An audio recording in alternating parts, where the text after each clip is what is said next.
Be a part of the best pro wrestling podcast today by supporting the Going In Raw Patreon. You can enjoy access to the live taping of the show, exclusive merchandise, and patron-only episodes, and so much more. Support Going In Raw today. Click the link in the description. This is Charlotte, and you're watching Going In Raw. That sounds terrible. What's up? This is the most must-see WWE superstar of all time and his lovely, gorgeous wife, Marie. and you are going in Raw. What's up? It's your girl, Sasha Banks, the legit boss, and you are watching Going In Raw. Oh, baby, I like it raw. Oh, baby, I like it raw. And you are tuned in to Going In Raw right now. How you doing? Hey, friendo, Steve here. And Larson. And welcome to Going In Raw, the only pro wrestling podcast you need to be listening to right here at youtube.com/Steve and Larson, and available wherever fine podcasts are. Be sure to hit that subscribe button, especially on the YouTubes, because they tend to unsubscribe people from time to time. Yes. And hit that little bell notification thing so you never miss an episode of Going In Raw. We're also on the Patreon at patreon.com/Steve and Larson. We've got 30 some odd people watching the live stream of this right now. They got to see me put on my makeup before the show, and after the show, we have them help us figure out what to eat for lunch.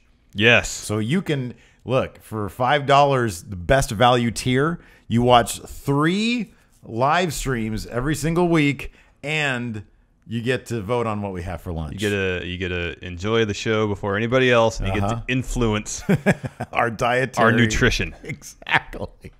Whether or not we will take your advice, maybe not. It will be considered. I assure you that. It Yeah. will Oh be yeah. considered. We'll. You know, I'm sure there will be times when somebody will say something. We'll be like, not a bad idea. Well, generally speaking, though, since I've completely changed my diet. Oh, it's so annoying. You are the most annoying person I can't eat. You know what I listened to yesterday on my run? Because we're getting jacked, dude. Yeah. This is our thing. Finn Balor and Aleister Black. Yeah. By the end of 2018. I listened to us. I listened to the Going In Raw podcast. Why? I just want to listen to our own content. I do this every once in a while, not a lot. Yeah. Usually I listen to good podcasts. Yeah. Want to listen to our own stuff. It's a pretty good podcast. We're pretty solid. It's good to know. We have good chemistry. Anyways, we're also at prowrestlingtees.com/Going In Raw. 14 designs by Sunday. 14? Yeah, because I'm gonna do the Friendos one. Yeah. I'm gonna do this traditional one. We got our sales report for that shirt, and it's like $4 because like 8 people bought the shirt. We get no money for that shirt. So in Pro Wrestling Tees, we get lots of money for it. We have to take the pictures of my head today. Live on air. We'll do that right now. Okay. Let's just do it now. Also, to keep in mind, this Sunday, we're going to be live streaming our react. Give me disgruntled.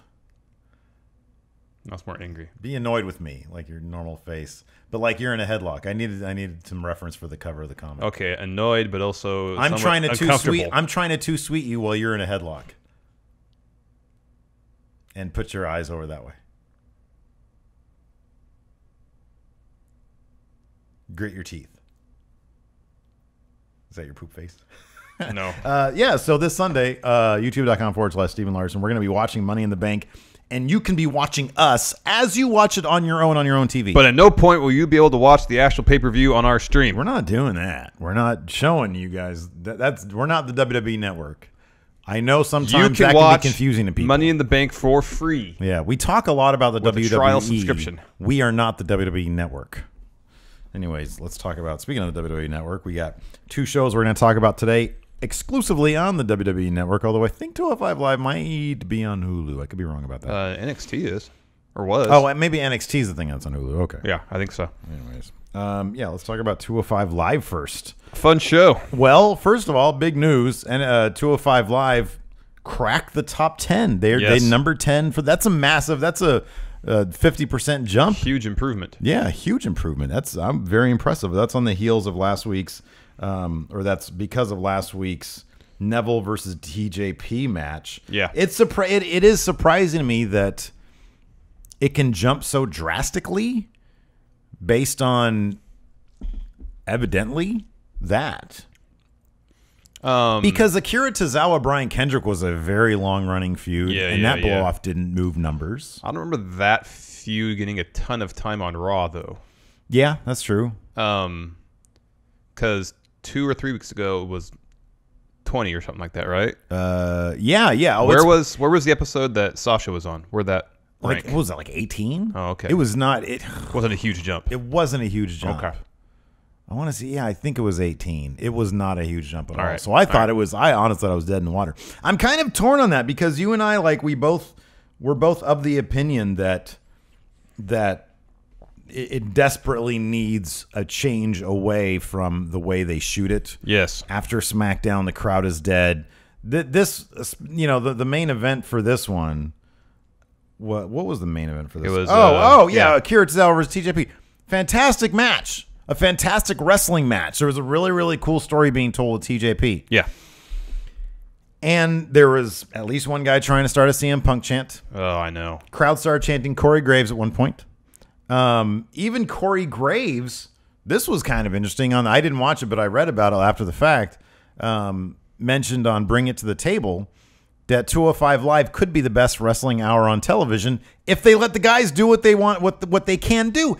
If they did that, but the biggest thing is the crowd is filming it in its own venue on its own. I feel like this is how we preface every episode. I know. Of this show is, and I'm not complaining about it. I'm just saying it's because it's such a chronic and obvious issue. Right. The only reason I'm sort of beating a dead horse at this point is because the ratings jumped. Yeah. And on one hand, I'm very glad that the ratings jumped. On the other hand, I mentioned this off camera. This show could be number 2 to NXT's number 1. Yeah. And I don't want them to think, oh, well, these Band-Aids that we're putting on, these are fixing the issue. And hell, I mean, if it ends up, if adding more, if integrating more of their Raw storyline and having their blow up on 205 Live and adding stuff like Titus O'Neil and other like Raw trickle down, I guess, if you want to call it, if that brings it up to the number 3 spot, then fine. They did their job, mission accomplished. Yeah. It's still not going to be what it should be. Yeah. But they did their job. It's just I don't want to see it fail. I want it to perform at a level such that they'll fix it. Yeah. You know what I mean? Yeah. I mean, when the show first started, we were really getting on creative about letting talents wrestle, how they would usually wrestle. Yeah. And it seems bit by bit, week by week, month by month, that complaint has been less common because they've been letting them, for the most part, not totally, wrestle their styles. They've been letting them do more. They've been letting them do more, but just like the graph that you love that I drew up of Dean's potential versus his ceiling and then Bray's potential versus his ceiling. I think that what they've allowed them to do, what they have allowed them to do, it's still not, is so small compared to what we could be getting. So I think that's we try to find the positives where we can. Last week, the TJP Neville match was the first match I can think of that's aired on 205 Live that can compete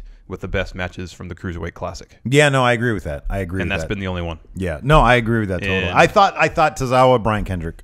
Yeah. But then you have the table there, and the table was kind of a big spot. Yeah. It was a really good match. It had like a really, really long build-up. But in terms of like just the match in a vacuum, you're right. It's that. But anyways, let's start at the beginning. Akira Tozawa was in the locker room. Titus O'Neil shows up, and he starts singing it's raining yen as opposed to raining men, talking about the earnings potential of Akira Tozawa should he sign with Titus Brad. I love Titus in this episode. The final segment with Titus was fantastic. Titus says he used his influence to make a match tonight. Akira Tozawa versus TJP, your main event for the evening. Right. So after that, we go to the arena. No pyro. There's no fireworks. Cutting costs, I guess. And then also no Tom Phillips. Yeah, they got Vic Joseph now. He was on a main event. I guess he did a House of Hardcore. Yeah, that's right. I read Tommy Dreamer's promotion. I thought he was solid. He stayed out of the way. Like, it's a bummer that we're not going to get the. Now we have no Corey Graves, Tom Phillips duo. I did like Vic Joseph that he'll call the action, but also he'll ask Corey Graves questions. Yeah. He defers to Corey a lot. Yeah, I know. I like that a lot too. It gets his input, not just two people kind of talking at the same time. Yeah, but there's a lot of back and forth. Because Corey's really good at that. Yes. He's really good at sort of illustrating stories. Yeah. No, he's really good at that. I like that. So that I liked. And and off the bat, they have a decent chemistry. The Vic Joseph guy, he seems like he has like easy chemistry. Yeah. He seems like easy, Yeah. so I doubt it's a lot of work for that. There were some like weird moments on NXT that we're going to talk about on commentary. Nigel McGuinness needs to like tone down the trying to be overt heel sometimes, because it just doesn't work. We'll talk about that later. Anyways, we kicked off with Cedric Alexander versus Arya Davari. And this again was playing more into the Alicia Fox Noam Dar. Yeah, I mean, I thought this was over. I don't know.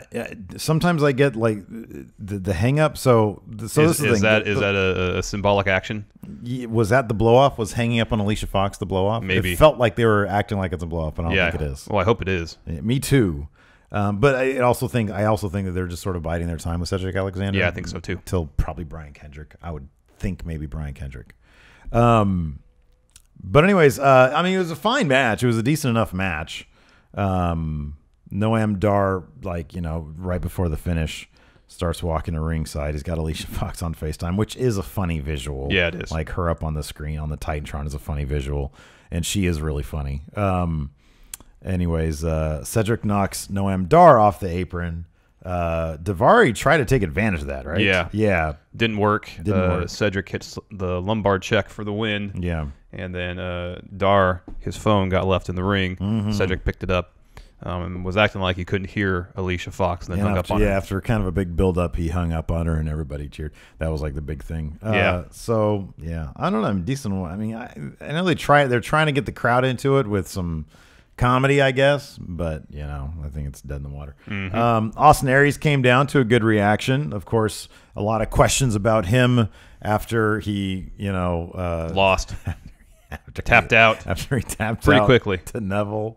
You know what's funny though is when they played that from a different angle, it looked better. Yeah, that there were two things when he did the suicide dive that he didn't hit. Yeah, the replay on that looked better because they went wide on showing Neville ducking out of the way. Yeah. So that direction was better. And then when they went behind them to look at the tap out, Austin Aries was. He looked like he was putting in a little bit more work on the acting front. Maybe the front because the shot we got during the telecast was more or less kind of the back of Austin's head. You could see him nod. And he taps. Yeah. It's an odd choice. Yeah.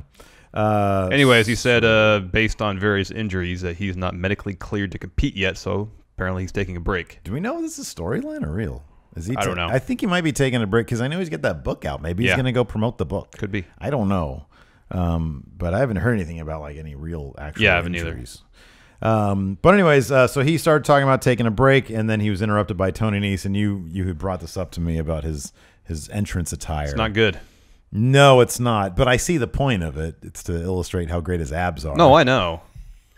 Which, come on, you have to appreciate that aspect. Yeah, but it's not like it'd be cool if it was a straight up vest, but then just like a window, like a clear window, or right just have like abs on the vest. Well, no, because no abs that he can draw in there are going to be better than his abs. He literally has the best abs ever. They're pretty good. His abs, well, Finn's are probably better. Finn's look like they're chiseled from stone. Yeah. Tony Nese's are very good. They're very good. Yeah, they are good abs. But the vest, as designed, is not good. No, I agree with that. It's hilariously bad. He comes out. I kind of want to just see. I want to fast forward Tony Nese to about 10 years from now because I feel like he's completely mismatched. Like it was just, Austin Aries, who's an absolute pro, one of the best talkers on the mic, and so comfortable in front of a crowd, so comfortable on the mic. He can stutter and get his way out of it and laugh it off. Tony Nese is still too green to be comfortable in front of a crowd. Yeah. I mean, he does what he can. Yeah. It's just some guys at that age, you need 10 years of being a vet before it's really going to work. He's improved. No, he has. He absolutely has. I'm not dogging him. I'm just saying, like, I really like Tony Nese. I just really want to see him after he's, like, the man on the mic, you know? Yeah. And I think he can get there. It's just going to take a really long time. Yeah, he needs more practice. Anyways, he's about to lay out Austin Aries after Austin Aries, he had it pretty good. He said, number one, he said, last time we were in the ring, you were tapping out to the last chancery. He said, what did he say? He said something like, what work? He said, you look great. Those abs are amazing. Now, what workout are you doing to grow a pair? Yeah. he's like holding air balls in his hand to suddenly grow a pair. I know. And Austin thought it was funny. Yeah. That's always when it's good. So anyways, Tony Nese takes exception to that. He's about to throw down with Austin. Austin starts taking his vest off because he's going to throw down. Yeah. Jack Gallagher comes down, talks some crap to Tony Nese, and then destroys him with his umbrella. Yeah. And then Jack Gallagher and Austin Aries shake hands. They shake hands and they bump umbrella to banana. Yeah. It was cute. So it looks like we're getting Jack Gallagher versus Tony Nese. That's good. Yep, that's happening next week. Nice.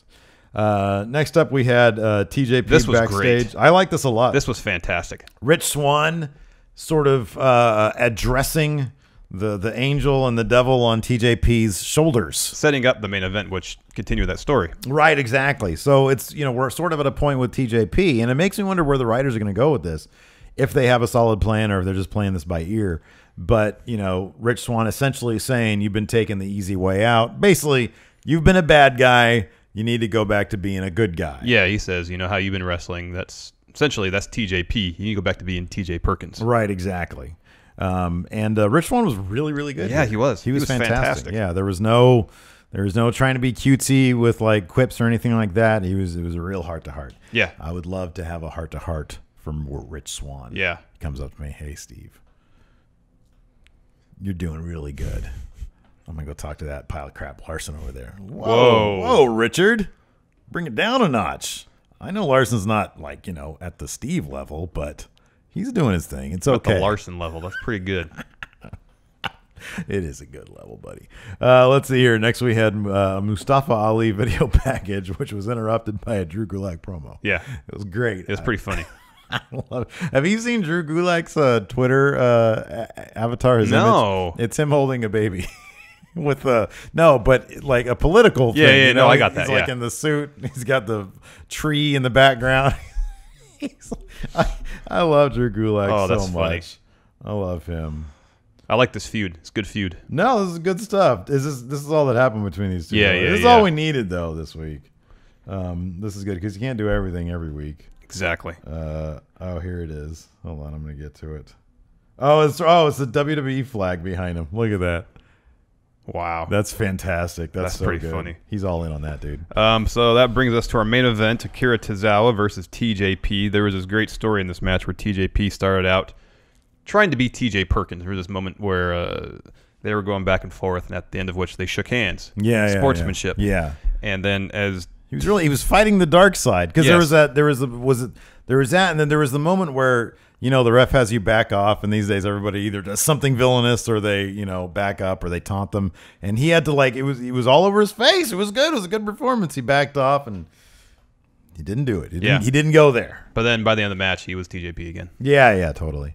He wasn't quite taking shortcuts per se, but he was doing moves like the stomp on the face and stuff like that. That he wasn't necessarily doing as TJ Perkins. Here's my only thing about this, though.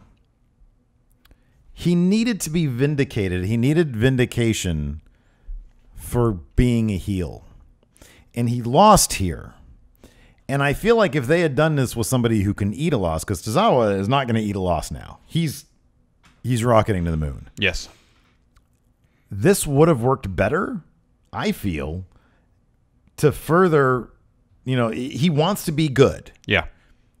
But he understands being bad has helped him more. Oh, yeah, I understand that. And in that respect, he needs to have won this. Because then next week, he can go back to like Rich Swann or that line of thought and say, no, this works for me. Or if he's going to lose and they want to continue with TJP, have them kind of during the match revert to being TJP, and then towards the end have a sort of an epiphany. It's like, no, I got to do this the right way, and then losing. And then exactly, yeah. And maybe that was the case, and it was really subtle. And I didn't catch it. Oh, that could be. Because I didn't. Was there anything overtly heel that he did towards the end? I don't recall. No, it was just more stylistically how he wrestled. Right. Some of the moves that he used more exclusively aggressive. with the TJP character versus the TJ Perkins one. Gotcha. Well, we'll find out next week if that was the intention. Yeah. Akira Tozawa picked up the win with a top rope senton. I love that, man.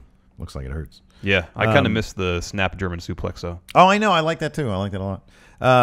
Backstage, we saw Titus, who earlier we had seen him backstage. Neville shows up, and he says, you need to watch yourself, getting these thoughts in Akira Tozawa's head that he could beat me. He says Akira's not at the Neville level.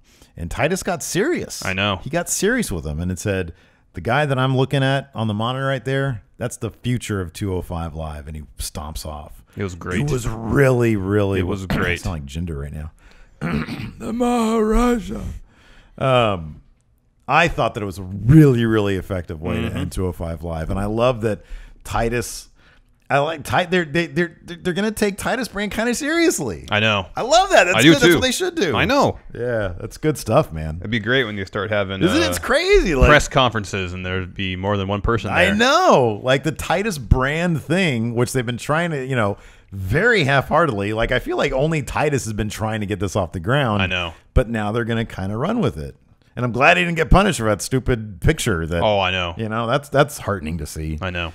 Just don't touch Vince McMahon's arm, and you're fine. No hugs.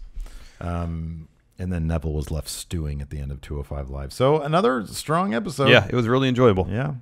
Let's move on to NXT, my favorite hour of wrestling. Show kicked off with week. Drew McIntyre taking on Rob Risen. Rob Risen, he was the guy. Oh, no, I'm thinking of Ty Dillinger. I always forget. I can't differentiate between Jobber and Ty Dillinger anymore, dude. Well, I would say this. Jobber is on TV more often. Oh, I thought you were going to be against me, and then you're with me. Well, I mean, it's the truth. Ty's not on TV at all, and it bums me out. Yeah, he was. He was on that guy's missing sign. Oh, it's true. He was in this morning I woke up and I was going through Twitter, and there's a sale at WWE shop. And they're using a promo still of Ty. Oh, yeah, I saw that. It's a 5-10. Yeah, this sale's a perfect 10. Yeah. Like, wow, that's the most time he's gotten a WWE outlet in months. Ty. People are going to pop for him big, though. Maybe this is intentional. I would like to hope so, but I don't think they're that's going to the pop case. for him so hardcore when he's like the mystery opponent in Money in the Bank, and then he's going to win it and cash in that night. That'd be great. Become the new WWE champion. Not going to happen, though. No, it's not going to happen. Drew McIntyre beat Rob Risen pretty easily. I like the Claymore kick. That Rob Risen. Oh, by the way, Claymore is not just a mine; it is in fact a sword. Yeah, I got a lot of that on my Twitter. Yeah, I was saw that like, too. Claymore is bomb because I learned that from Call of Duty. Yeah, which is true. It is. Factually speaking, that's true. But it gets its name from a sword from I guess Scottish. The culturally speaking, I have no idea. I don't know either. Anyways, I know it's a sort of some. Thank you, Twitter. Yes, all you friendos out there, quick to Steve doesn't know what it is. My favorite is when we say something here on the podcast, and then I correct myself within minutes. Oh, I know. But as soon as I misspeak, I know. But they don't Twitter. go back and I'm like, you were probably busy on Twitter correcting me as I was correcting myself. Yep. Anyways, so yeah, no, I like this Rob Risen character because he got his. He wouldn't. Hey, I'll give him this much. Until the end, he was talking crap to Drew. He would not let Drew get him down. Yep. But then physically he did. Oh, because Drew kicked him with that massive leg of his. Yes. Drew is a stunning man, Larson. He really is. He's like, in terms of like, by the end of 2018, we'll never achieve that. 2020, end of 2020. That's, I don't know, man. It's 2.5 years. I think he is literally out of our league. But I have to grow 7 inches. You have to grow a lot. I mean, I have to grow probably 3. What do you think he is, 6'3", 6'4"? They say he's 6'6". Man, he's a massive. I have to grow 6 entire inches. Mm-hmm. Wowie, wow. That's ridiculous. And then probably I'll have to put on like 100 pounds of muscle. Yeah. Oh, beautiful, man. But scaled down to my 5'11" frame. Couple of good chops in this match. Couple of good chops. So you don't want to do chops as punishment for Money in the Bank? No, I don't want to do chops. We're old. What are you doing? I'll do it. I don't want to do chops. I'll do it. I don't want to do it for you because I would murder you. No, you wouldn't. You're not doing much with that. You'd be surprised. What do you practice at home on a punching bag? What do you do? On some meat? Yeah. You hang some meat like Rocky? I got a turkey that I didn't use for Thanksgiving. You're a turkey. I'm in the backyard and I'm just doing overhand chops on it. Get out of here. I would love to see a video of that. How about this? Loser. We need to do that one day. We need to get back to skits, man. I watched the 10 for the win Xbox One skit. That was good stuff. Anyways, we got an Aleister Black video package. Hearing his voice makes me really want them to do more with his voice because he has such a great I don't know. He's got a great voice. He's got a great dramatic voice. He really does. Yeah. He doesn't have to really project either. No, man. It's just him. Yep. It's just him. It's very good. Next, Authors of Pain versus Anthony Dominguez and Wilmer Friday. I'm almost positive you made these names up. No, I got it from WWE.com. This is not Kayfabe Corner. I got him from WWE.com. Really? Anthony Dominguez. Wilmer Friday? Wilmer Friday. Friday. What day is it? It's Thursday. It's Thursday. No, I thought it was Friday. Yeah, anyways, this was great. Yeah, because Akam won the match by himself. The other, so Paul Ellering. Oh, by the way, I was listening to the Ross Report. Yeah. JR's podcast, and he had Paul Ellering there as a guest. And he literally, legitimately sounds like a grandpa that you would love to have, because he's so kind and he's so gentle sounding. But then seeing him out there, I know. Oh, it's so great. We've destroyed everybody. Oh, it's fantastic. And he starts running down. But anyways, but no. So yeah, Ellering and Razor were on the outside of the ring, were on the floor, and they were milling about. They were literally just engaged in conversation. The great thing is that the commentators... I wonder if Ellering was going over their itinerary for the next week. That could be. I think because he's a legit manager. Yeah, he was the Road Warriors' legitimate manager. Like, that's a real thing. That's hilarious. So that could be. I hope it is. But I like that the commentators were saying they're not even going over strategy right now. They're just having like a conversation. Yeah. And if you look at the looks on their faces, they look like they're out of character, because Paul Ellering's kind of smiling a bit, and Occam's sort of, or wait, which one was it? Razor was outside the ring. Okay. He's sort of like into it. Meanwhile, in the ring is mass murder. It's Occam just destroying Wilmer and Anthony. Yeah. Just murdering both of them. Yeah. It was fantastic. He ends up going over. Yeah, he went to like this pump handle attitude adjustment. Yeah, it was cool. It was a good looking move. Yeah, it was pretty neat. Yeah, it was solid. After that, Razor gets in the ring, super collider, and then Ellering gets in, drops a promo, kind of calls out Heavy Machinery. Heavy Machinery come out, stare down. Guess that's the match at TakeOver. Man. They still have... What month is it? They have 2 months to build up Heavy Machinery as believable opponents. They have a long way to go. I don't know. It seems too soon. It seems too soon. It seems too soon, man. They need to be they need to be built up more as the lovable duo that the crowd's into. I know. And then Authors of Pain need to like destroy them, crush their dreams, crush their hopes, and then have Heavy Machinery come back from that. And then add complexity to their characters. I mean, maybe, look, if they're looking to do this over the next year or over the next 6 months, which I doubt, maybe 6 months, maybe 6 months. You know, maybe they have a match at TakeOver in Brooklyn. Heavy Machinery gets beat, and then they kind of have to, as you mentioned, kind of rebuild themselves. And then the next TakeOver in November in Houston for Survivor Series, then maybe. Yeah. That's 3 months. Because the other, Tucker Knight, is that his name? He is too, it's sort of the Bollywood Boys thing. His face is too kind. He has a very kind-looking face. The other dude just looks like a cartoonish hoss. And it's great. I mean, I think I like Heavy Machinery. It's just the Authors of Pain are so good, and they're so legitimate, and they're so awesome. And they have Paul Ellering on top of that, dropping some of the greatest promos, because he sounds like a Shakespeare character. Yep. Like, he really does. It's fantastic. It's great. So anyways, yeah, they have a long way to go. I really love this next thing, Sonya Deville's video package. I thought her talking to the camera, saying, you know, basically she's a badass. Yeah. I thought was very effective. I'm really looking forward to seeing how far they push her, because I hope it's far. I really do. I like her a lot.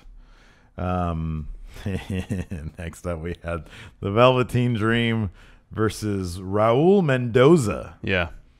I love the Velveteen Dream. He's great. I loved the end of this when he looks straight into the camera and he gives us a kiss and then he licks his lips. It's fantastic. And then Nigel says, "There's a kiss for you, Percy."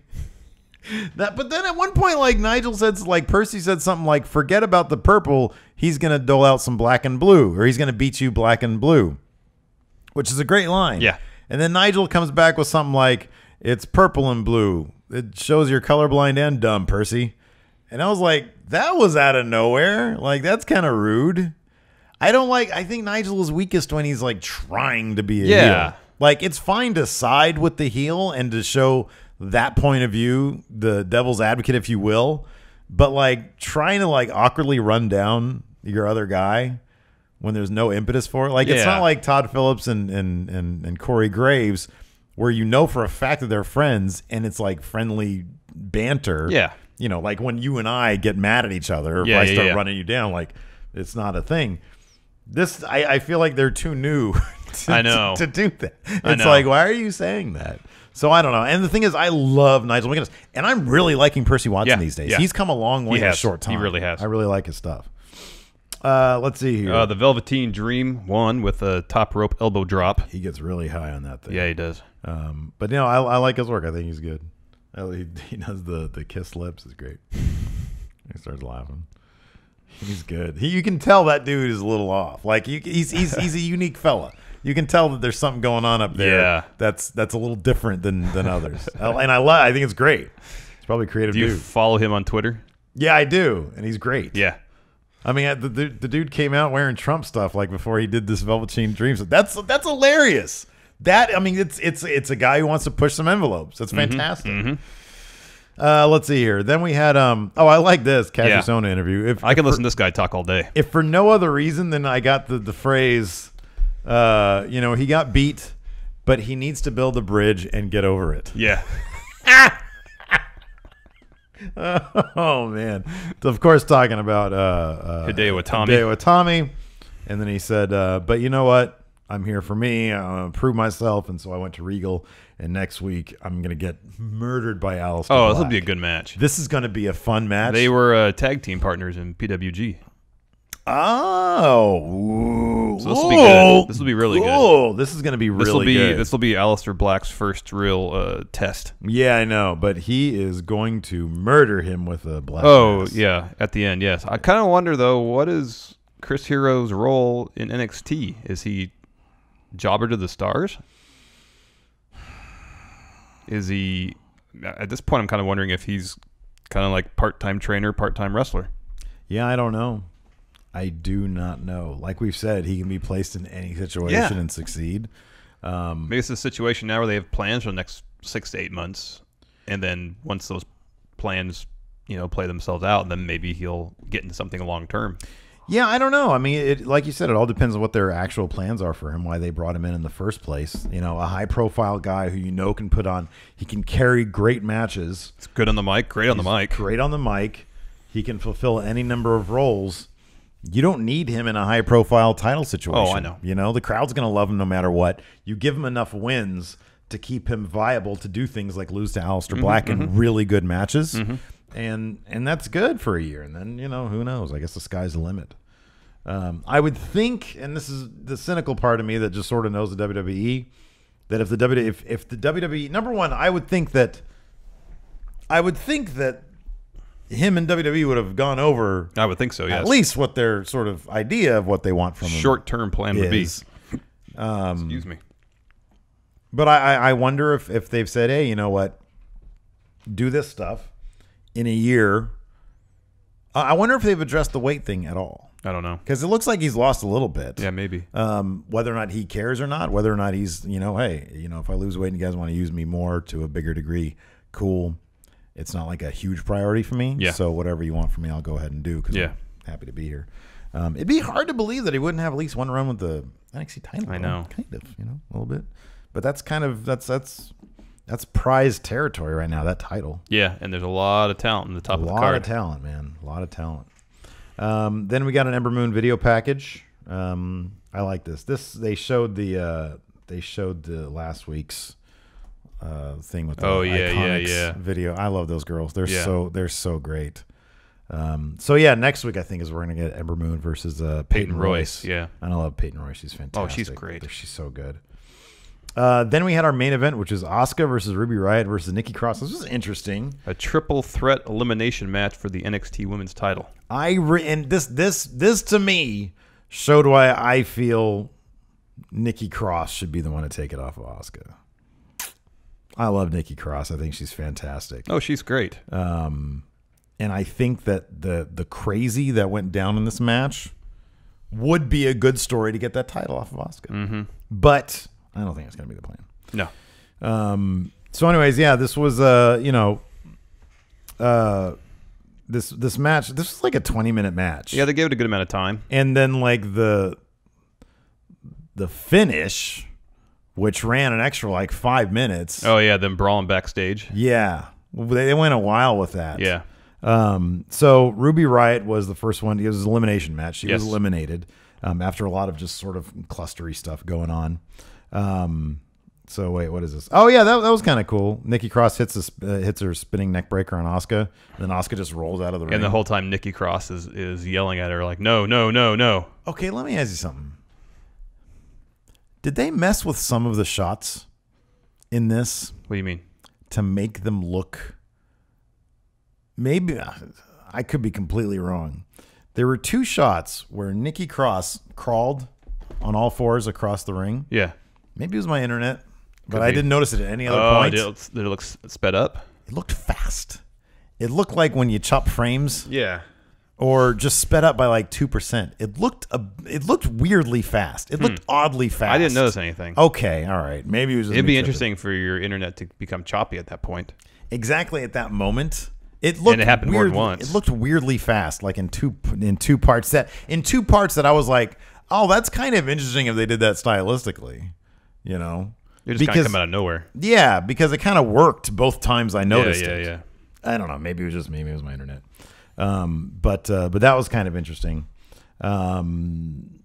Nicky Cross eliminated Ruby Riot first with a spinning neck breaker, and then Asuka and Nicky Cross just decided to go backstage and fight there. The ref declared the match a no contest, and then for another 5 to 7 minutes, they just took it to each other, and they eventually went up to like the production booth. Yeah, the tech area. The tech area, and then launched themselves off. Through a table, through 2 tables. Nikki did a crossbody kind of to Yeah, Asuka. yeah. Through a couple tables. Went through. It was. I loved it. Yeah. I thought it was fantastic.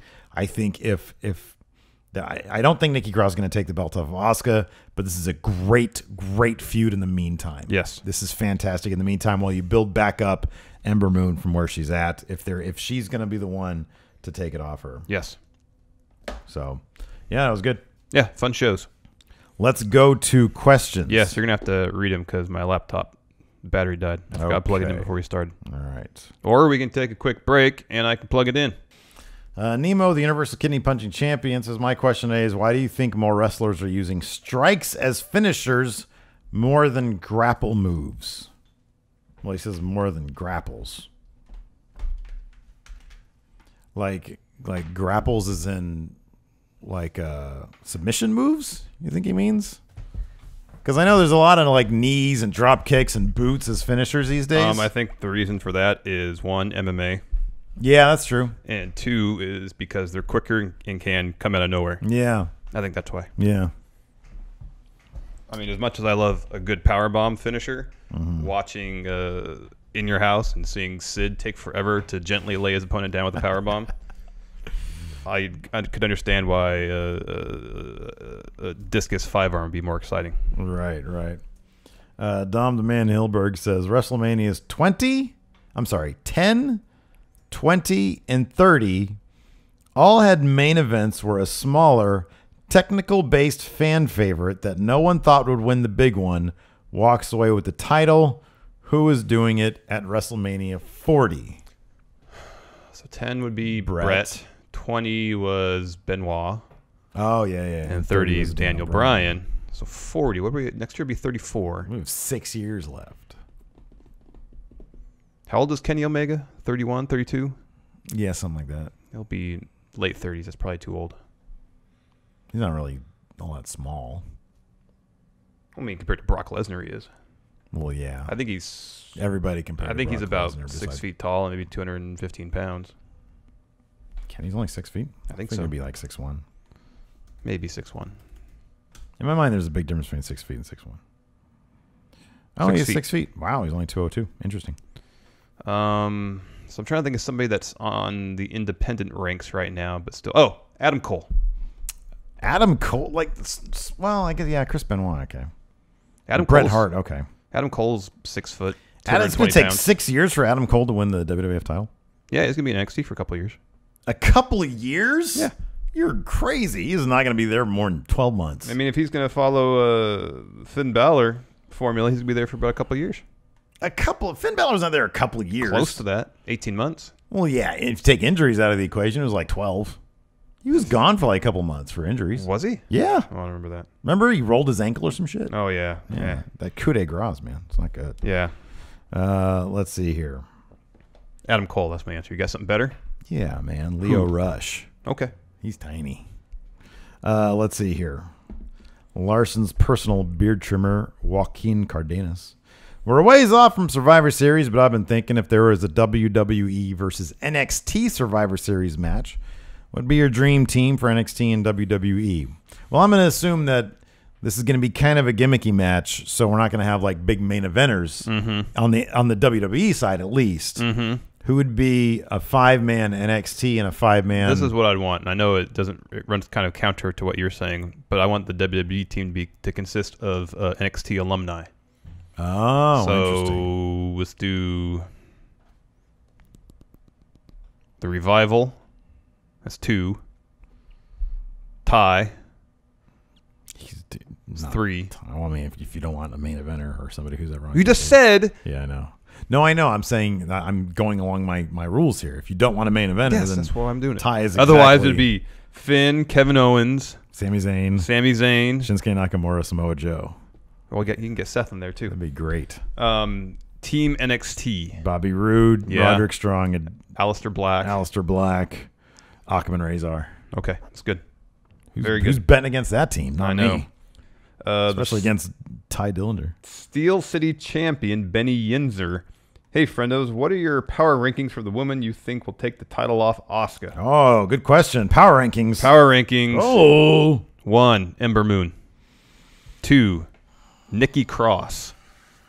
3, Ruby Riot. 4, Peyton Royce. 5, Sonya Deville. I'm going to flip Ruby and Nicky Cross. I think Ruby is... I think people are going to really... I think people already pop for Ruby Riot. Number one, she has a great theme song. Yeah, she's really good in the ring, people pop for her off the bat. She's only been around for a very short time.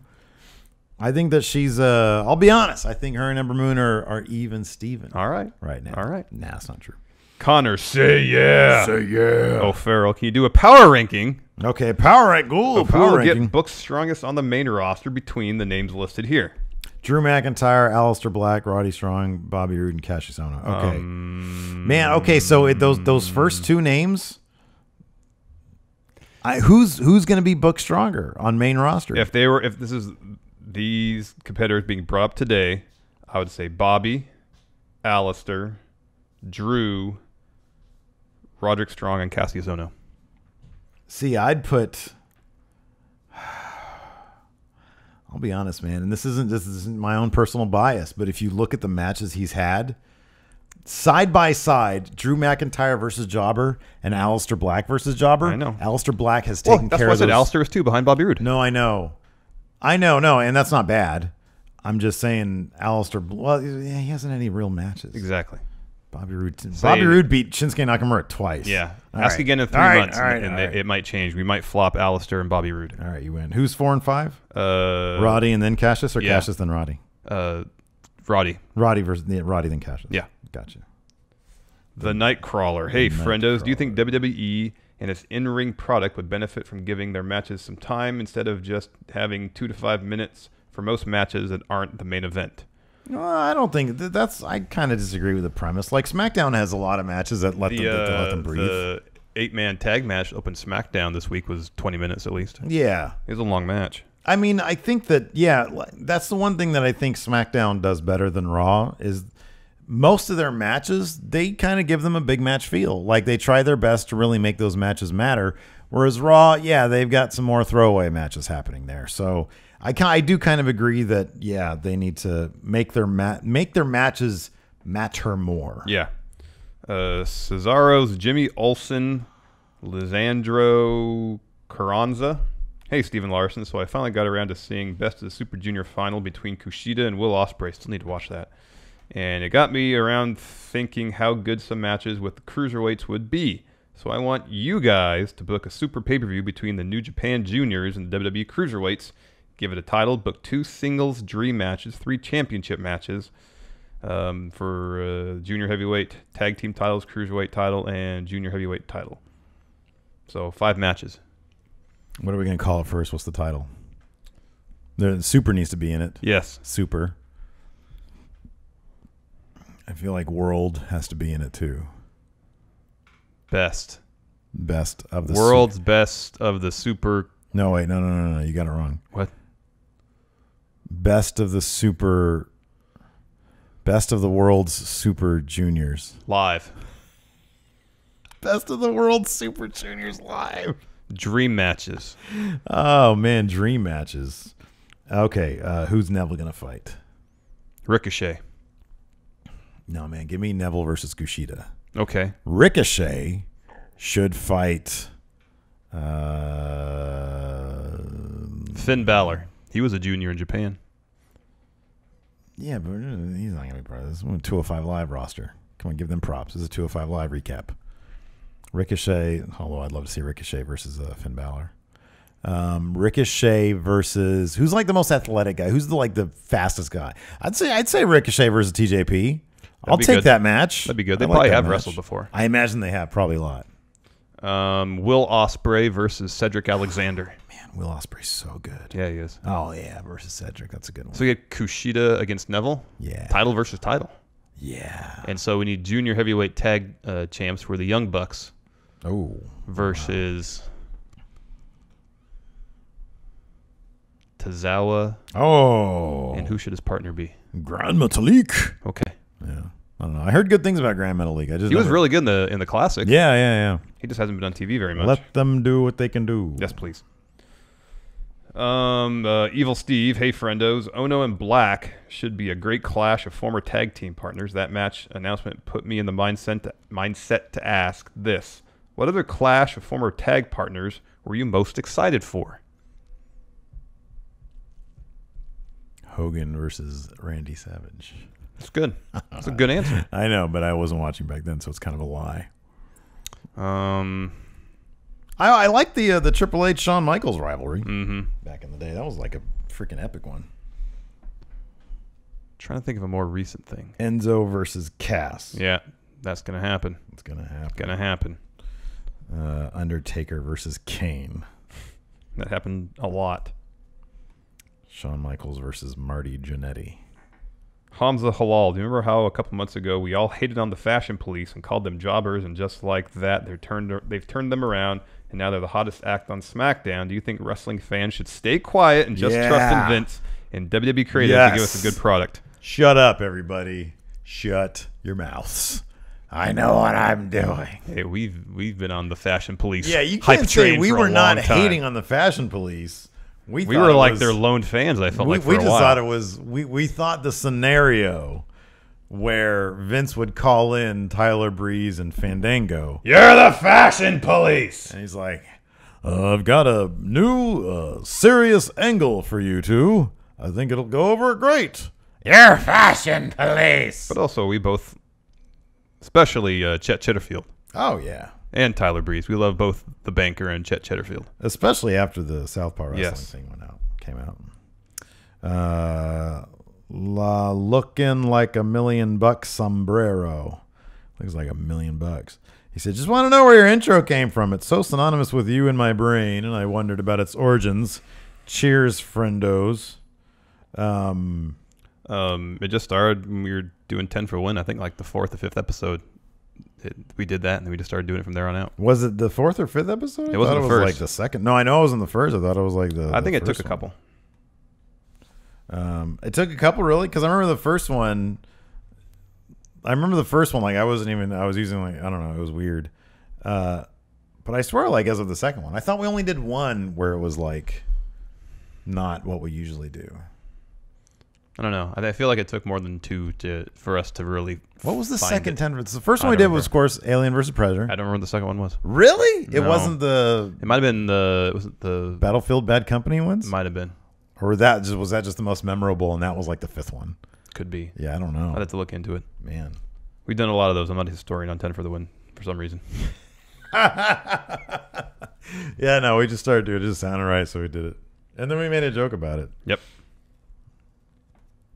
Let's see here. Oh, wow. This is eight upvotes here. Mayor of Millville, Ryan Linkus. Why recently have referees been interfering so much with matches that are supposed to be no DQ? The triple threat match between Asuka, Riot, and Cross wasn't it? Really? That was a no DQ match? Yeah, triple threat matches are no DQ. Why the hell did that guy not go to the back with him then? Because it wasn't false count anywhere. Makes sense. Why couldn't he have just like assumed they were eventually going to get back to the ring? I don't know. I mean, they didn't. I mean, he could have He tried. was prescient. He could have tried. He could have tried to corral them. Yeah. Yeah. Or get them. other referees to help get them back towards the ringside area. He continues. The triple threat between Asuka, Riot, and Cross was no DQ. So why was the ref calling for rope breaks, counting the 5, and then ultimately ruining the match by calling it a no contest when they went out into the arena? I would say that NXT is developmental, and that is across the board, including their refs. So this particular ref, a lot of rules to know on the WWE. Yes. So maybe that particular ref. No, I don't know. I mean, the obvious answer is they do it for storyline reasons. Yeah. They do it for storyline purposes. This got so out of hand that the refs had to call it. I'm guessing the ref was told backstage when to call for the bell. Yeah, I would think so. So that's like the real reason, but I think it's just a storyline reason. But yeah, I know. I mean, that is, it speaks to a greater premise that, it's WWE. One of the consistencies is that they're not always consistent with how the rules of their universe are works. applied. Yeah, even though they just put out a rule book. Yeah. Nicholas Grosskirth. After watching NXT this week, what are the chances Asuka and Cross have a stipulation? Does a non-traditional match favor Nikki? I would think so. Although I think this week was to illustrate that Asuka can get crazy too. Yeah. That she's willing to go to the ends of the earth and back. Yes, to keep her belt. Exactly. And I thought it was effective. Yeah.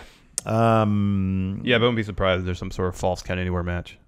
Javier Cruz. First time question. I was watching New Japan on Axis and watching a Bushi match and loved his moveset, including the mist. So, boy, did you see how much Kushida just got murdered with mist at Dominion? Boy, that was great. I know. So much mist. He says, including the mist, talking about Bushi here. So who do you think can be like Bushi with the disrespectful attitude and moveset, either in 205 Live or NXT? I think any number of competitors can be. Yeah. If they just let them do their stuff. Mm-hmm. Oh, I don't know. I know. Mm-hmm. I know. One more question. It is kind of, I mean, one of the points here about Bushi, though, is kind of interesting. I've always kind of felt, maybe this is just my bias, maybe this is because I didn't watch a lot of Lucha coming up. I still don't watch a lot of Lucha. I feel like with American crowds anyways, like Grand Metalik, if I'm not mistaken, most of his face is covered by mask. To me, that makes things a bit more difficult for storylines when we're so used to watching the wide range of emotion that can happen on a human face as opposed to a dude in a mask. Bushi does a very good job of projecting his personality even though he's wearing a mask. Yeah. He's very good at that. Even though, A, he's wearing a mask, and B, he's not speaking a language that I know. Mm-hmm. You know what I mean? Mm-hmm. So Bushi is like a really, really good example of a guy who does get his personality and character across in his ring work and even just in his role as a member of LIJ. Yes. So I don't know. That's not an easy thing to do. So I'm not sure I can ascribe that to just anybody. Yes. Next. One last question. Chalupa Batman, with the NXT tag team division kind of running low on talent, what are some tag teams on the indies you'd like to see them bring in for the Dusty Rhodes Tag Team Classic? Chalupa Batman personally love to see Redragon and the South Pacific Power Trip. Both good choices. Both great choices. I would love to see Two Dragon again. Mm-hmm. People on Twitter. It's Red Dragon. Red Dragon. Yeah, we know it's Red Dragon. We know. Just stop right now. It's Red Dragon. We know. It's funny to say Redragon. Very much so. Chosen Bros. Especially because don't they stylize it when it's written as R-E and then dash? No, as capital R, lowercase e, capital D. Right. Okay, stylized, but it's still That's why we, Yes, that's what made us think it was Redragon. Yeah. Both good choices. Chosen Bros. Chosen Bros would be maybe my top pick right there. He's getting some sort of a... Man, it was in the Observer. Riddle. WWN is allowing him, because I guess he was booked for like 2 matches, and they're letting him work, I think, something that's going to act as like a tryout for, I want to say, New Japan. Oh, really? Yeah, because they think that's going to, that it's like, oh, you guys are being cool, because it's a huge opportunity for him. It's very nice to see, and potentially very exciting. Yeah. To see Matt Riddle possibly go to New Japan. That'd be cool. That'd be fantastic. Yeah. He's great. Yeah. And especially because WWE's had their eye on him for a while now. That could cause them to say, "Oh, wait a second. Okay, you can smoke weed here." Mm-hmm. One more question. All right, one more question. Uno más.